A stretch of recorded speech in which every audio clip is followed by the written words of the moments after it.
Wow. Well, let's get straight into it.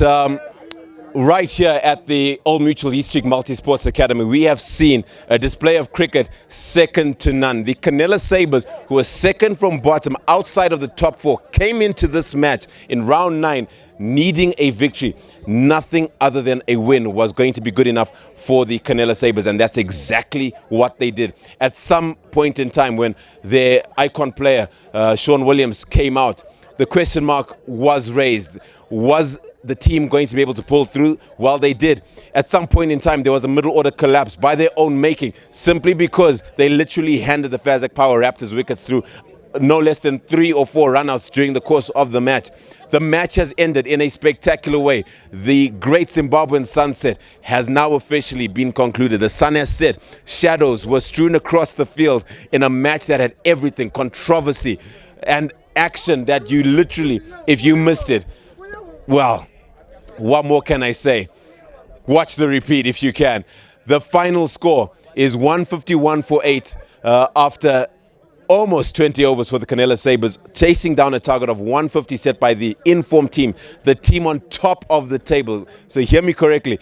The team second from the bottom, chasing down a victory against the strongest team so far in the tournament that have amassed 25 points, and the Canela Sabres sitting on 14 points. So let's get straight into it. Let's talk to the winning captain and the losing captain. We're going to start off with the losing captain, Fleming Nkomo of the Fazak Power Raptors.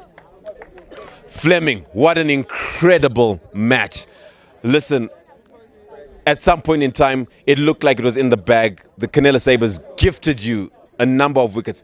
Did you think at that point in time, especially after the third run out, that the match was in the bag? Definitely. I think we lost the game when we dropped Tafara. We should have taken that catch. That was an easy catch. But, well, it's part of the game. We'll come back tomorrow stronger and see what we can do.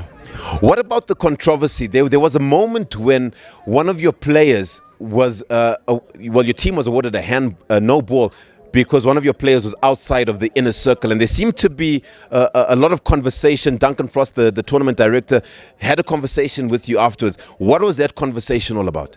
It was all about the umpires. Obviously, they're human beings. They're going to make decisions that won't favor us sometimes, but we got to take it. If a decision is made, got to respect it. Are you happy with the decision? Do you think the umpire was correct? Definitely, I'm not happy, but they are human.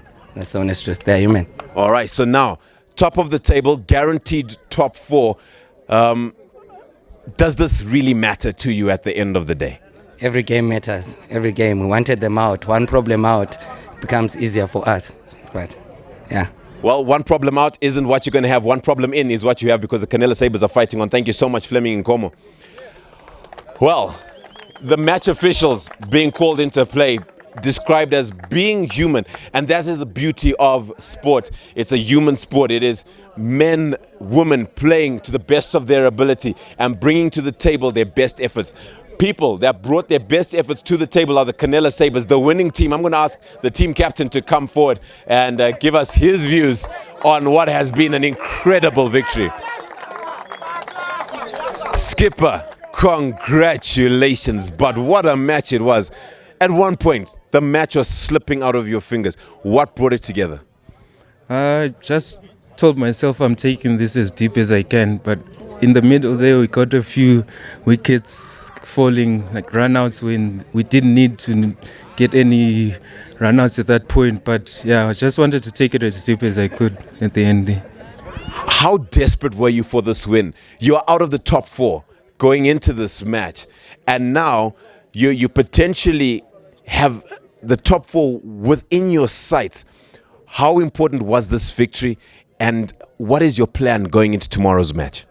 This was a very important win for us. I think confidence-wise as well for the guys. I know we didn't start well with the bowling, but we managed to pull through and get the win at the end. So I think this just needs to give us a lot more confidence and keep us believing going into tomorrow that we can still move forward in the tournament.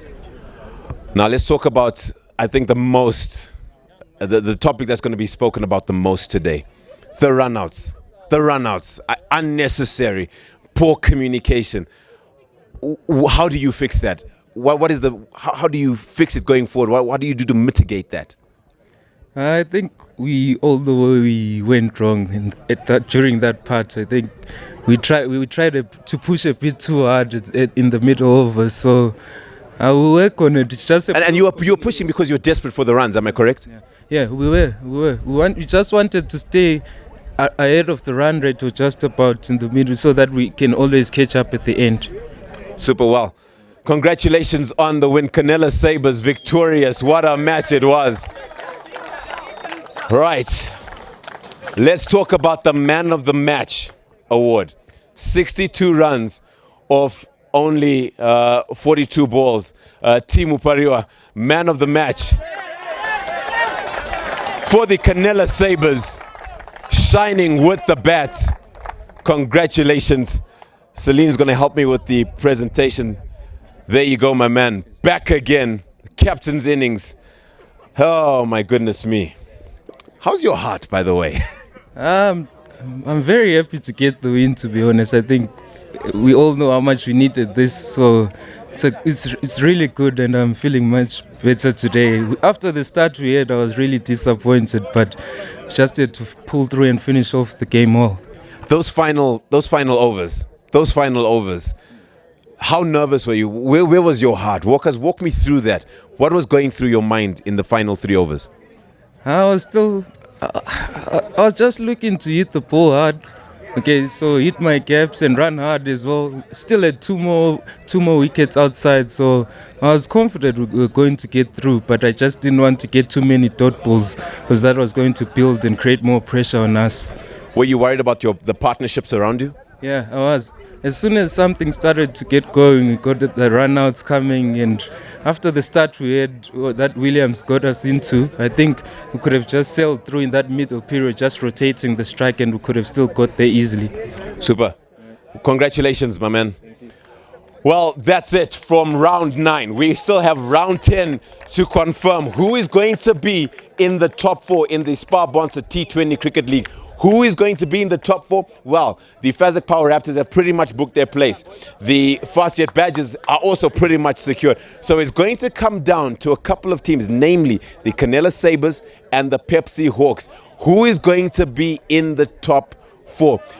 Also, let's not forget the reigning champions, the Mermaid Pools Blazers, who are in waiting to hold on to the tournament that they won last year. It's been an incredible round 9. We've got an incredible round 10 coming up before the final weekend, the last weekend of August, as we go into the 1st of September, which will host the finals. My name is Arthur Evans.